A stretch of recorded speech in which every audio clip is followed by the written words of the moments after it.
Welcome, everybody. I'm Michael Smith, and welcome to the Lowdown. Today, joining me, special guest, Bradley Olson. Brad, how are you doing? Doing well, thank you. Now, Brad, you're with a firm called Recurrent, Yep. and if I remember correctly, around 2017, you guys were putting out lots of good white papers, lots of good information. You chose to start an oil and gas fund right in through COVID. But I thought maybe just give me a little bit of background on your firm and what you guys do, and we'll kick it off from there. Yeah, well, thanks for having me on, Michael. Before launching Recurrent, my partner Mark Laskin and I, we were portfolio managers for a guy by the name of Boone Pickens, who I know you're familiar with. I know who that is. Yeah, but it's amazing how many folks today are kind of like, who's that? It's like he was a larger than life kind of oil and gas guy. He had always, he lived a life filled with risk and, had always been kind of a shoot for the moon. Call options on oil price, and somebody kind of whispered in his ear and said, you've got all these exotic hedge fund, private equity kind of vehicles. Why not just create like a regular vanilla long only energy investment firm? And so, Mark was hired and then I was hired as kind of the two portfolio managers to see that effort through. And, Boone, who was larger than life and again, big risk taker, he didn't wake up unless he was kind of had a lot of chips on the board. And 3 years later, he's like, guys, you're at $400 million. How are we not at $4 billion? Like, I'm 86 years old. I can't even buy green bananas. I don't have time to wait for this asset class to turn around. Like, get out there and get after it. And so, Mark and I kind of looked at each other and said, maybe we need to kind of build this firm on our own where we're not on somebody else's timeline. Sure. And, as you pointed out, our wives were looking at us in 2017 saying, so everyone in Houston's driving a Tesla now. Oil and gas is a dirty word. And you guys want to leave a larger firm, a billionaire's family office, and start this on your own balance sheet, hang your own shingle. But, you kind of have to be a little delusional to start your own thing. And I feel like in 2017, we knew that energy was out of favor, but it felt like an exciting time to give it a shot. Well, it's funny you said 2017, but even worse, right into COVID, I think when I met you guys, and I remember sitting across one of your partners, Oliver, and talking about you want to do an oil and gas fund and negative oil prices. And so it was even crazier times. I'm sure your wives were not as happy then as well. But yeah, they were definitely reminding us of those negative prices in real time. But yeah. Well, look at you now. You guys are doing amazing. I know your fund is outperforming a lot of the indexes, and you guys have done a great job. So, you know what? Hard work and through tough times pays off. Yeah, no, thank you. I mean, I think it is kind of a testament to when it feels like it's crazy because you're the only one doing something. Those are usually the right times in retrospect. Exactly. And it never feels that way in the moment. But yeah, I would say like we went through peak. Oliver knows this story, but we went through a moment where kind of Ivy League endowment or an East Coast endowment, during 2020, like we're doing a catch-up call and they're like, how are you guys doing? Like, hey, we're sticking to our knitting. We're hanging tough. We're hanging in there. And they're like, no, seriously. I mean, your industry's disappearing. The world's going solar and wind, and you guys are going to be kind of the last goofballs out here trying to do this. Like, can we help introduce you to a renewable fund or get you like a real job? And you kind of say like, I don't know if that was the most bullish oil and gas call I've ever had or the most bearish because, they're worried about our livelihoods and taking care of our families. But of course you look back and you say, man, I'm glad we didn't go all renewable when everybody was so negative on oil and gas. And, now you look at it and say, hey, the world is ramping up AI data centers and all these things that are going to require a lot of oil and gas. And it's like, well, glad we didn't throw in the towel in 2020. I'm glad you guys did. And one thing I like about you guys are educators. I mean, the papers you put out, the emails, the updates, all this very educational things that I thought I knew.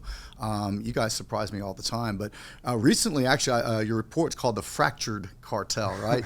I mean, what a great name for it.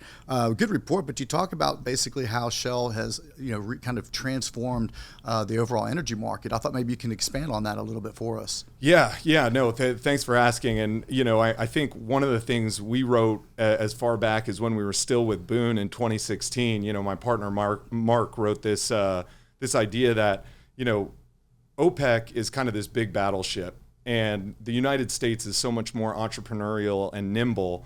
And the U.S., from 1970 to the early 2000s was shrinking in its oil production. So the U.S. wasn't really a player for over 3 decades. And then, shale comes out of nowhere. And I think the media likes to frame these narratives as, OPEC versus shale. And the way we kind of described it is, look, for 40 years that the U.S. wasn't a player, oil prices were kind of a switch being thrown by OPEC, all on or all off. And the point we make in this report is, if you asked kind of the average person on the street, is oil more volatile today or less volatile today than it was in decades past? People would say, COVID, Russia, Ukraine, this has got to be the most volatile it's ever been. And the point our report makes is we've actually never been in as tight of a range as we've been for the last 10 years, even with COVID and Russia and all these outlier events. Like, we wrote this report basically saying that the United States, because it's become such a large player, shale has become such a large player, and shale can respond in 6 months. Whereas in the OPEC era, it would take 7 to 10 years for a new project to respond. And so with a 6-month lead time, shale is almost this thermostat, kind of keeping us between 55 and 85. And even when you have, oil prices went negative, but if you looked in the futures market where the actual physical deliveries are happening, oil didn't get below 40 for more than a couple months. Yeah. And so, the main point that we've kind of made is that, the media loves to play up like, we've never seen this kind of volatility. The point we've kind of made is it's actually the opposite of kind of the media perception. The U.S. has ushered in this super stable regime. And, look, after we wrote that report, we dropped bombs on Iran. Israel dropped bombs on Iran. And a lot of folks, you never know what the reaction is going to be to a paper, but people said, I had no idea what you guys were talking about. It seemed like, it seemed crazy what you were saying. But we just had a war in the Middle East and oil prices didn't go over 80. I was amazed. I'm sure you're amazed because usually in the past, like you said, you never saw that. They would spike. I mean, you guys actually in your paper, I do like from 1973 to 2014, there's actually a chart you have here. Oil prices were above $85 or below $55 at extreme levels 78% of the time. That's I mean, I don't think many people realize that. Yeah. But now, and I think you showed now with Shell, you don't have those extremes. It's actually leveled it off, correct? Yeah, that's right. I mean, if it used to be extreme 80% of the time, today it's extreme basically less than 20% of the time. So the amount of time at extremes has kind of inverted. And again, folks are, we talk to people all the time who say, well, that's not right, because I follow a guy who, is an OPEC watcher, and he says this is the craziest OPEC environment he's ever seen. It's like, well, he probably wants you to subscribe to his Substack, and so he wants to keep the drama high. But if you're an investor, knowing that you can invest in an asset class where it's more range bound than it has been in the past, maybe means that you can kind of stop worrying about what if it goes to 200, what if it goes to 20. Exactly. And I think for a lot of investors we talk to, the biggest thing is, I like energy, I want to have an inflation hedge, but I can't wake up to like a negative 30 oil price. And, as we explain to folks, like, hey, that is increasingly, that is a very rare event, and it tends to happen in the financial markets. The physical markets have actually been very stable, and that's where the cash flows come from for a lot of the companies we follow. People kind of get their head around like, wait, if it's less volatile, then maybe this sector deserves a little bit more of a permanent allocation than just kind of a cyclical trading allocation. Well, you guys, and you mentioned it earlier, but you've also written about the kind of the dangers of the lack of capital expenditures, right? The lack of CapEx. And I think you guys have pointed to like, hey guys, in the future, inflation could be an issue if we don't ramp that up. Maybe you could talk a little bit about that for a moment. Yeah, no, I'm glad you brought that up. The name of our firm, Recurrent, as you probably know, Michael, I mean, making up a name for a firm that you create is one of the most headache inducing. We renamed our firm, and believe me, that was we don't ever want to do that again. Yeah. Right. So, Mark and I were kind of locked in a room with a whiteboard, like, what are we and we kind of came up with this, hey, people kind of miss the boat on energy investing or cyclical investing because a lot of these cycles happen before Bloomberg data sets available. Sure. So you kind of have to go back and read the book and kind of figure out what happened. And, look, what we saw was, late 60s, environmental revolution, hippie kind of movement, right? And then in the early 70s, that turned into a lot of environmental regulations. And today, ESG movement, a big clampdown on oil and gas over the last decade. And then we have, in the 70s, 72, we have a Arab-Israeli conflict, spikes oil price. In 2022, 50 years later, almost exactly, we have Russia-Ukraine spike oil prices. But we still have a kind of society and cultural movement that's very against just letting oil companies go and drill as much as they need to. And so the point we made in this inflation paper was that, you know, in the 70s and again today, you basically right now are at a moment when the inflationary danger hasn't gone away. Yeah. Russia's not stable. Iran's not stable. We haven't gotten after drilling in a big way. And in the 70s, kind of similar to what we see in today's news headlines, you know, the Fed is under a lot of pressure to cut, even though inflation hasn't fully gone back to its pre-crisis level. And so the point we've made is, look, we're never going to be able to predict like CPI or PPI is going to spike in this month or this day. But what we have said is, you know, when gasoline and gas prices are low, when drilling is really happening at a rapid clip, tends to be a lower inflation environment. And today, you know, rigs being laid down, you know, before we recorded, like oil field services still in a world of hurt. Yeah. You know, a lot of people in the field doing less rather than doing more because it's an uncertain time. And well, hey, if, you know, the Fed cuts rates or if the Fed changes policy and inflation starts to tick up, well, steel, labor, diesel fuel, things get more expensive for oil producers too. So they don't want to lean too heavily into an uncertain environment. And the point we made in our paper was uncertainty on a variety of different fronts in the mid 70s led to the late 70s being a second wave of inflation, even worse than the first wave. Because this time it was, hey, we're just running out of stuff. It's not just a one-off conflict. And so that's kind of the point we've made, which is we haven't seen capital investment in energy, even with all the data centers and the LNG boom, we still haven't seen it get back to where it was a decade ago, despite the fact that we see all these clear needs for more energy on the horizon. And that's just a very inflationary cocktail. Well, speaking of, you know, LNG, and you talked about AI, I mean, artificial intelligence. Well, I think we're all embracing it. We're all seeing, you know, the positive parts of it. But I mean, who would have known that the demand for AI would, you know, the GPUs that it uses up, and of course, energy demand. Maybe you could speak a little bit about that and kind of where we're heading. Yeah, well, I think, you know, the average non-energy follower, non-energy observer doesn't necessarily know that for the last 20 years, we got so much more efficient as a country that our electricity demand didn't grow for almost 20 years. And so, you know, whenever business isn't growing, you find ways to charge your customers more. And sure enough, the utilities kind of embrace the renewable boom because, hey, they don't need more electricity. So let's build some more renewable power plants, slap a green leaf on the top of the billing statement and charge more, right? And you kind of spent a ton of money without expanding much the electricity capacity of the country. And now, well, hey, data centers are going to drive power demand up. Well, we didn't expand capacity for the last decade. We didn't build really many, if any, natural gas power plants. Solar and wind will not work for data center demand. Correct. We need to go back to work and build, you know, record numbers of natural gas plants, right? It's almost like we're kind of herky-jerky, like going to zero natural gas plants. Now we need to go back to 20 a year to accommodate all this demand. So I think what the average person doesn't necessarily understand is we're going from the slowest or the flattest growth in electricity history in the United States to a period of rapid electricity demand growth. And, you know, at the same time, you know, we've seen year to date because of tariff concerns, because of OPEC concerns, rig count drilling in the United States has steadily declined all year.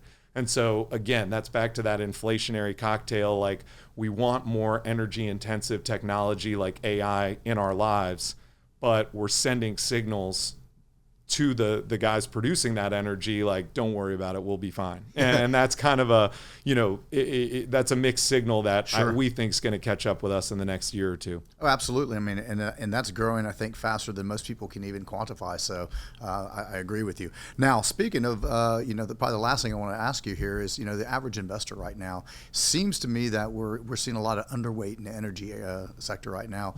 Any reasons why, and any thoughts around that? Yeah, well, look, I think we kind of, you talk to a lot of people who said, well, once ESG is kind of revealed to be a little bit more of like a marketing push by BlackRock than an actual investment style, we'll see energy come back. But the reality is, we go to places in Florida or the South or the Midwest where people say, hey, I have nothing against energy. I never bought into ESG, but I'm just so worried about the volatility. And so, to give you an idea, historically, energy has kind of ranged from 7 to call it 20% of the S&P 500. The all-time low during COVID was 2.6%. Yeah. Today, we're at 3%.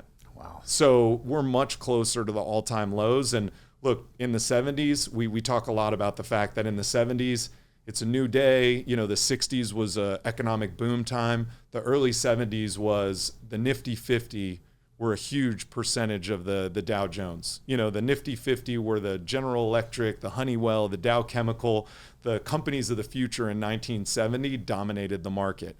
By the end of the 70s, by the end of that inflationary cycle, those companies had gotten hammered, and energy was 30% of the S&P and 30% of the Dow Jones. And so we're not going back to 30. That's not the argument we're making. But the same way that people just believed that these high growth technologically focused companies could kind of plow through any economic environment, that got derailed in the 70s and flipped everyone's investing playbook on its head.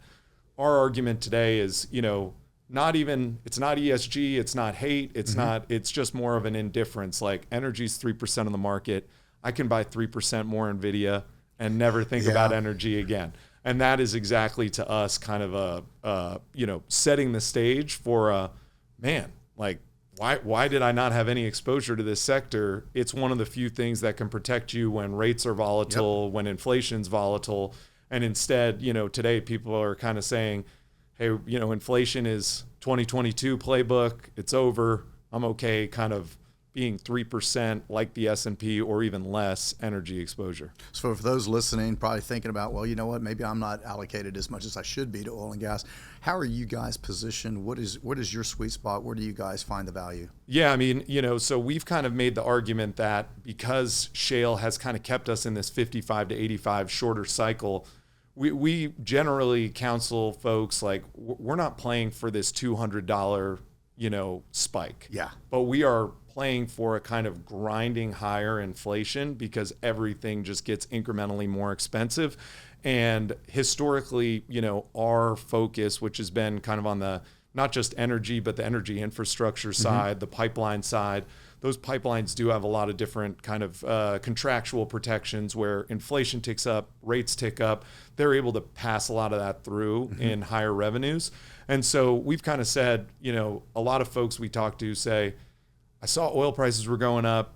I bought some Halliburton or, something like that. And it went down 30% the next month. And I said, forget it. I'm not touching that again. And, the point we make is, well, if you're looking for something that is not just a kind of call option type bet on the oil price, but more of a, every year the United States moves more energy. It exports more energy. The rest of the world's becoming more energy poor, and we've become steadily richer in energy. So you can make an infrastructure kind of investment that's more looking at the structural increase in those kind of things, rather than just saying like, hey, in the next 5 years, we worked with Boone, and, he was a great guy to work with, but Boone was every other week it would be, we're going to 150. It was a different time. It was a different time. And, that kind of just wait, that call option will hit eventually, is something that if it doesn't work out that way, you're kind of like, well, what do I have? I have kind of an out of the money call option that never hit.